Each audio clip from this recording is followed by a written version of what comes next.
दौर की बात है। एक वक्त वो था जब हमारे शोज हेवी कॉन्सेप्ट बेस्ड थे, जिसको बोलते हैं गुलदस्ता, हर तरह के रिश्ते को एक्सप्लोर किया जाता था। आज मुझे लगता है कि लोग वापस खुल रहे हैं और लोग नए कॉन्सेप्ट को लेने की कोशिश कर रहे हैं। अनुपमा इज नॉट अ सास बहू शो, लोग एक्सपेरिमेंट कर रहे हैं, कुछ शोज को सक्सेस मिल रही है। मेकर्स के लिए अगेन बहुत चैलेंजिंग हो गया, क्या हम अलग दे दें, कैसे हम अलग परोसें। सब्जेक्ट कॉमन है तो हम उस सब्जेक्ट को किस तरह से परोसे कि ऑडियंस की आईबॉल्स ग्रैब हो। हाय, मेरा नाम रघुवीर शेखावत है।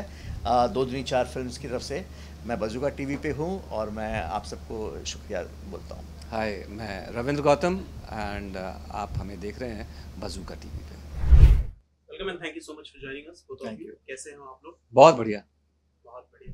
गर्मी लेकिन बहुत ज्यादा है ना? हाँ, कुछ तो गर्मी मौसम की है और कुछ हमारे शो की है। लेकिन सच बोलूं, शो को बहुत ज्यादा प्यार मिल रहा है, क्योंकि जहां तक मैंने कमेंट सेक्शन वगैरह, ट्रेलर, प्रोमो, जो एपिसोड्स वगैरह आप लोग डालते हो, उसके नीचे जैसे मैंने दोनों एक्टर्स से बोला, रजत का मैंने इंटरव्यू किया, जानवी का मैंने इंटरव्यू किया, उनको मैंने बोला कि जो ऑडियंस कमेंट कर रही है ना, लव लव लव लव के अलावा कोई और कमेंट नहीं आ रहा, मतलब प्यार से ही लोग नवाज रहे हैं इस शो को। तो as a writer, as a maker, what do you feel about it? कैसा लग रहा है आपको इस शो के बारे में, जो इतना प्यार लोग दे रहे हैं? चलिए 1 लाख लोग, 1 लाख व्यूअर्स हैं आपके, 1 लाख लोग तहे दिल से आपको प्यार कर रहे हैं, तो कैसा लग रहा है? पहले आपसे शुरुआत। ऑब्वियसली बहुत अच्छा लग रहा है। मतलब एज अ मेकर हम लोग ने जो जो जिसे कहते हैं ना, जिस चीज़ पे इतनी मेहनत की वो सक्सेस हो रही है, लोग उसे लाइक कर रहे हैं, तो इससे अच्छा कुछ हो नहीं सकता। एंड स्पेशली क्रिएटिव पीपल हम लोग हैं, तो हम लोग जो है ना, क्रिएटिव आदमी का एक खासियत होती है, उनको तालियों से बहुत प्यार होता है ना। आर्टिस्ट एज एन आर्टिस्ट हम लोग को मतलब कुछ चीजें हम ऐसी कर लेते हैं जहाँ पे पैसे नहीं होते, पर आपकी तारीफ होती है तो आपको बहुत अच्छा। तारीफों के हम लोग, कोई भी आर्टिस्ट हो तारीफों को बहुत भूखा होता है, और वो तारीफ जो है वो हमें और अच्छा और क्रिएटिव काम करने के लिए इंस्पायर करती है। तो that is very very important. तो ऑब्वियसली बहुत अच्छा लग रहा है। Sir, what would you like to add some? मैं ये कहूँगा कि सबने मिलकर जो मेहनत की, वो मेहनत सक्सेसफुल हुई है। सबने मिलकर जो सपना देखा कि जब भी एक शो शुरू होता है ना, तो सबकी उम्मीदें बनती होती है कि यार अपना शो ऐसा जाएगा, अपना शो ऐसा जाएगा। तो वो जो उम्मीदें थी कि हमें लोगों का प्यार मिलेगा, कि हम एक FTA चैनल पे हैं और हमारा नाम होगा, उसके बाद में लोग देखेंगे, बात करेंगे हमारे बारे में, वो उम्मीदें पूरी हुई है। तो सबसे बड़ी चीज़ वही है। लेकिन राजस्थानी कल्चर, एक पर्टिकुलर आप बोल सकते हैं कि एक नेशनल नहीं बोलेंगे इसको, डोमेस्टिक ही बोलेंगे, कि एक पर्टिकुलर चीजों को लेकर, एक पर्टिकुलर स्टेट को लेकर ये सारी चीजें की जा रही है, राजस्थानी कल्चर दिखाया जा रहा है। आपने शुरुआत से ही आपने सोचा था कि अगर इस कल्चर को हम दिखाते हैं तो लोग पसंद करेंगे, ये सोचा था आपने इस कल्चर के बारे में? मैं एक चीज कहूँगा कि ताजमहल को देख ले तो सभी आते हैं ना। अच्छी चीज बनाओगे तो लोग देखेंगे। हाँ, तो कैसे माइंड में आया कि ऐसा करना चाहिए, राजस्थानी कल्चर ही दिखाना चाहिए? हाँ, मैं राजस्थान से हूँ। 1 सेकेंडली ये था कि राजस्थान बेस्ड शो, जो राजस्थान के ऊपर काफ़ी सारे शोज आए हैं, लेकिन जो राजस्थान की खूबसूरती को ओरिजिनल ऑथेंटिक वे में लोगों तक पहुंचाए, ऐसे शोज कम ही आए हैं। तो ये एक ऐसा सेगमेंट था जो बहुत टैप हुआ नहीं था, और बहुत सारी पॉसिबिलिटीज़ हैं, बहुत सारी चीज़ें हैं जो लोगों तक अब तक पहुंची नहीं है। तो इस वजह से खुला हुआ मार्केट था। पंजाब बेस्ड काफ़ी हम देख चुके हैं, नॉर्थ वेस्ट काफ़ी हम देख चुके हैं। एक ऐसा मार्केट था जो बहुत खुला हुआ नहीं था इन दिनों में। तो हमें लगा कि एक वहाँ की कहानी कही जाए, और दूसरा ये कहानी जो डिमांड करती है, जो इसकी बैकग्राउंड डिमांड करता है, वो राजस्थानी था। हमें ये कहानी कहनी थी क्योंकि एक बहुत स्ट्रॉन्ग कहानी है। ये कहानी सिर्फ एक प्रथा की नहीं है, ये कहानी हर औरत के अधिकार की है, कहानी औरत की लड़ाई की है। तो इसलिए इस कहानी को कहना जरूरी था, और इस कहानी को हम राजस्थान के बैकड्रॉप में ही कह सकते थे। तो that's how we thought of हम लोग को शो करना है। और दूसरा हमारा एज अ प्रोडक्शन हाउस भी हम लोग का हमेशा रहता है कि कुछ अलग किया जाए। तो इससे पहले का एक शो था, वो हमारा यूपी बेस्ड था, गोरखपुर में किया था। तो हमने कहा अब यार वो यूपी बिहार नहीं करते हैं, अब कुछ अलग देखते हैं। सेकंड शो है, कुछ अलग करने को मिलेगा, हम लोग के लिए भी कुछ चैलेंजिंग होगा। लेकिन आप दोनों से जानना चाहूंगा सर, ये चीजें बदल रही है। पहले जो शोज आया करते थे, टिपिकल सास बहू की लड़ाइयाँ, ये सारी चीजें ज्यादा दिखाई जाती थी। लेकिन अब शोज देखिए ना, सपोज एक शो आया था अभी कुछ दिन पहले, ऑफ एयर हुआ है, बरसाते, एक शो था सोनी टीवी पर, काफी अच्छा किया उस शो ने, काफी अच्छे व्यूअरशिप आई थी उसकी। आई डोंट नो शो क्यों बंद हो गया, बट लोगों ने बहुत पसंद किया। कंसेप्ट अलग है, सारी चीजें अलग है, टिपिकल सास बहू वाली ये नहीं है। और इस शो की भी वही यूएसपी है कि टिपिकल सास बहू की लड़ाइयाँ नहीं दिखाई जाती, कुछ अलग दिखाया जा रहा है, अच्छी चीजें दिखाई जा रही है। तो आजकल का जो कॉन्सेप्ट बनाया जा रहा है सर, उस पर आप क्या कहेंगे? क्या आपको लगता है कि ये सारे कॉन्सेप्ट बहुत ज्यादा अच्छे हैं as compare to the older ones जो पहले बनाए जाते हैं? देखिए, दौर दौर की बात है। मुझे लगता है कि एक वक्त वो था जब हमारे शोज हेवी कॉन्सेप्ट बेस्ड थे, जिसमें जिसको बोलते हैं गुलदस्ता, कि आपका सास बहू भी है, उसमें भाई बहन भी है, माता पिता भी है, उस तरह के सर हर तरह के रिश्ते को एक्सप्लोर किया जाता था और हर तरह की सिचुएशन से प्ले किया जाता था। फिर एक दौर ऐसा है कि जब सिर्फ सास बहू पे ज़्यादा कॉन्सेंट्रेट किया जाने लगा। आज मुझे लगता है कि लोग वापस खुल रहे हैं और लोग नए कॉन्सेप्ट को लेने की कोशिश कर रहे हैं, तो और कुछ सक्सेस भी मिली है। जैसे फॉर एग्जांपल मैं एक शो का नाम लेना चाहूँगा, Anupama. Anupama is not a सास बहू शो, वो पूरी तरह से एक्स्ट्रा मैरिटल रिलेशनशिप है, पति पत्नी के एक आदमी के रिलेशनशिप पे बेस्ड शो है। तो लोग एक्सपेरिमेंट कर रहे हैं और कुछ शोज को सक्सेस मिल रही है, जो एक बहुत अच्छी बात है कि एक्सप्लोर कर रहे हैं और रिश्तों को भी और बैकग्राउंड्स को भी एक्सप्लोर कर रहे हैं और प्रॉब्लम्स को भी एक्सप्लोर कर रहे हैं। जितना आप नए रिश्तों में जाते हैं और जितना आप नए रिलेशनशिप समीकरण में जाते हैं, उतने आपको ड्रामा और कहानियां नई कहने को मिलती है। आप कब तक एक ही कहानी कहते रहेंगे? तो आपको नई कहानियां कहने के लिए नए रिलेशंस को, नए संबंधों को खंगालना पड़ेगा। वो एक एडवांटेज हो रहा है आजकल। सर कुछ ऐड करना चाहेंगे आप इसमें? देखो, इसमें ऐड यही करना चाहेंगे कि देखो, और ऑडियंस के लिए ना ईज ऑफ इंटरनेट की वजह से क्या हुआ है, वो आज की तारीख में दुनिया का कंटेंट देखता है। वो सिर्फ हिंदुस्तान का कंटेंट नहीं देख रहा है, वो कोरियन कंटेंट भी देख रहा है, वो इंडोनेशियन कंटेंट भी देख रहा है, वो टर्की का भी कंटेंट देख रहा है, वो ईरान का भी देख रहा है, वो यूएस का भी देख रहा है। तो उसको भी अलग, उसकी भूख बढ़ गई है। जो हमारे दर्शक है ना, उसकी भूख बढ़ गई। वो बहुत सारी, उसको अलग अलग चीजें चाहिए। उसको आज ये देख लिया, अच्छा ये देख लिया, अच्छा ये देख लिया, अलग वैरायटीज चाहिए, जो मेकर्स के लिए अगेन बहुत चैलेंजिंग हो गया है कि क्या हम अलग दे दें, कैसे हम अलग परोसें।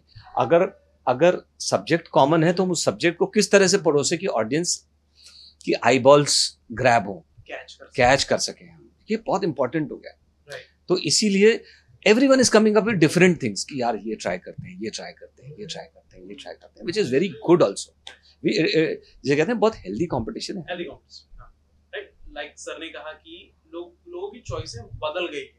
बहुत सारी चीजें लोग देखना पसंद करते हैं। कल ये देखेंगे तो परसों ये देखेंगे, कोरियन देखेंगे, न्यूयॉर्क का कोई देखेंगे, इंडिया का कोई चीजें देखेंगे। एज अ मेकर आप क्या थोड़ा सा प्रेशर फील करते हैं कि यार बहुत ज्यादा चैलेंजिंग हो रहा है, क्योंकि लोगों का जो टेस्ट है वो बदल चुका है, बहुत सारी चीजें, अलग अलग चीजें लोग देखना पसंद कर रहे हैं। एज अ मेकर क्या आप थोड़ा सा प्रेशर फील करते हैं कि यार कैसे रोज रोज एक नया चीजें देख रहे हैं? मैं इसे प्रेशर नहीं कहूंगा, मैं आपके दूसरे शब्द पे गौर करूंगा जिसमें आपने कहा चैलेंज। हाँ, तो हम दोनों ही पिछले आई थिंक करीबन 30 साल से इस इंडस्ट्री में हैं और हम 30 साल से इसलिए टिक पाए हैं क्योंकि हम अपने आप को हमेशा डिस्कवर करते रहे हैं। हमने अपने आप को इन्वेंट किया है, री इन्वेंट किया है, हम वक्त के साथ में बदले हैं। वो हमारी ईश्वर की कृपा रही है कि और हमारी खासियत भी रही है। तो मुझे लगता है कि जो चैलेंजेस सामने आते हैं कुछ नया देने का, वो हमें एक्साइट करता है और वो हमें पे टोस पे रखता है और उसकी वजह से ही हम लोग कुछ सक्सेस पा पाए हैं, क्योंकि हमने हमेशा कुछ अलग करने की कोशिश की है। चाहे इन्होंने एज डायरेक्टर अलग करने की कोशिश की है, चाहे मैंने एज राइटर अलग करने की कोशिश की है। तो चैलेंजेस हैं और मज़ा आ रहा है बदलते वक्त में कुछ नया क्रिएट करने के लिए। लाइक सर ने कहा कितने सालों से आप लोग इंडस्ट्री में, ऐसा कोई एक्टर जो स्पेसिफिकली आपको बहुत ज्यादा अच्छा लगा, उसका क्राफ्ट आपको बहुत ज्यादा अच्छा लगा? क्योंकि आजकल लोग लुक्स के बारे में ज्यादा, फॉलोअर्स का ज्यादा चिंता करते हैं कि भाई इंस्टाग्राम पे 10-15 मिलियन है तो लेट्स कास्ट हिम, राइट? तो ऐसा कोई एक्टर आपको दिखा है जिसका क्राफ्ट आपको बहुत अच्छा लगा हो कि यार इसका क्राफ्ट ना बहुत, इसकी जो लैंग्वेज पर पकड़ है वो बहुत ज्यादा अच्छी? देखिए, एक एक्टर नहीं है मेरे ख्याल से। 30 साल की हम लोग का चूंकि करियर है, 25-30 साल का हमारा करियर, तो एक एक्टर नहीं होगा, बहुत सारे एक एक्टर ना, बट काफी सारे ऐसे एक्टर्स हैं जो पुराने जितने भी एक्टर्स थे, वो स्कूलिंग ऐसी होती थी कि हमको क्राफ्ट पे ही मेहनत करनी है। हम मतलब बहुत सारे ऐसे एक्टर्स मिले होंगे जो सेट पे आने के बाद पहले डायरेक्टर से पूछते हैं, हाँ सर सीन क्या है, मेकअप वाले को नहीं बुलाते हैं। बहुत सारे ऐसे एक्टर्स हैं, मतलब जितने भी पुराने आप देख लीजिए। मैं तो मतलब सर ने भी बहुत सारे लोगों के साथ काम किया है, मैंने भी बहुत सारे लोगों के साथ काम किया है। मैं नाम लेना चाहूँगा, जैसे फॉर एग्जाम्पल हमारे ही शो में सैंथनी है। अपने शो की अगर हम बात करें तो सैंथनी, she is so dedicated to the craft. And dedicated to the craft का मतलब ये नहीं होता है कि सिर्फ कैरेक्टर सही पकड़ना है। डेडिकेटेड टू द क्राफ्ट का मतलब होता है कि टाइम पे आना है, टाइम पे सेट पे आ जाना है, टाइम पे अपनी लाइंस याद कर लेनी है, मुझे अपने कैरेक्टर में रहना है, मुझे डायरेक्टर को 10 बार बताना नहीं पड़ता है। सेट पे आने के बाद डायरेक्टर से सीन क्या है डिस्कस करना है, मेकअप वाले को बुला के टचअप नहीं कराना है। तो ये सारी चीजें जो है ना, जैसे कहते हैं ना, आपने बोला एक एक्टर, तो मैं सबसे क्लोजेस्ट जो आजकल है सैंथनी के बारे में बोलूंगा। That way she is very professional, she is very good, and इसी वजह से आज तक सब टिके हुए हैं, चाहे ये टिके हुए, चाहे हम टिके हुए, चाहे सैंथनी हो, या पुराने जितने भी एक्टर्स हैं, चाहे श्वेता तिवारी ले लीजिए, ठीक है, आज रोनित रॉय हैं, राम कपूर हैं। तो ये लोग ऐसे लोग मिले जिन्होंने हमको ये सिखाया, जिनसे हमने ये चीजें सीखी है, बहुत सारी चीजें सीखी हैं, कि आपको dedication towards the craft is very important. Sir, like मैंने थोड़ी देर पहले मेंशन की, lots of people are like worried about likes, followers. अगर कोई कास्टिंग डायरेक्टर किसी को कास्ट करता है तो मोस्ट इम्पोर्टेंटली वो ये देखता है, as far as I know, कि इसके फॉलोअर्स कितने हैं इंस्टाग्राम, बिग बॉस में उसे ले लिया जाए, या फिर कोई बड़े शो में ले लिया जाए जी, क्राफ्ट ऊपर नीचे है तो भी चलता है जी। इस कल्चर, जो ये नया कल्चर आ रहा है अभी, मैं तो ये बोल सकता हूँ कि अभी शुरू हो रहा है जी, आगे बहुत सोशल मीडिया और स्ट्रांग होना बाकी है, डिजिटल होना बाकी है। इस चीज को कैसे देखते हैं एज अ मेकर? देखिए, इंस्टा पे या सोशल मीडिया पे पॉपुलैरिटी होना अच्छी बात है, वो ऑब्वियसली एक एक्टर को हेल्प ही करती है, उसमें कोई गलत बात नहीं है। लेकिन जब हम कास्टिंग करते हैं तो हम ये नहीं देखते हैं कि वो इंस्टा पे कितना पॉपुलर है। हम जब कास्टिंग करने बैठते हैं तो हमारे लिए दो चीज़ें बहुत इंपॉर्टेंट होती है। वन, कि वो कैरेक्टर को कितना शूट कर रहा है, क्या वो हमारे कैरेक्टर को सही कैरेक्टर में सही लगेगा या नहीं लगेगा, सबसे इम्पोर्टेंट चीज़ होती है। दूसरा, हम उस इंसान से, हम उस एक्टर से मिलते हैं कास्टिंग से पहले, मतलब कास्टिंग फाइनल होने से पहले हम उससे मिलते हैं और हमें देखते हैं कि वो इंसान कैसा है। हमारे लिए ये बहुत इंपॉर्टेंट है कि एक अच्छा ईमानदार इंसान हो जो अपने रोल के साथ में ईमानदारी से रोल को जस्टिफाई कर सके और अपने काम को ईमानदारी से करे। हमारे लिए ये भी बहुत इंपॉर्टेंट चीज़ होती है। तो हम कास्टिंग करते वक्त इंस्टा वाला सबसे लीस्ट क्राइटेरिया होता है हमारे लिए, कि कितना पॉपुलर है।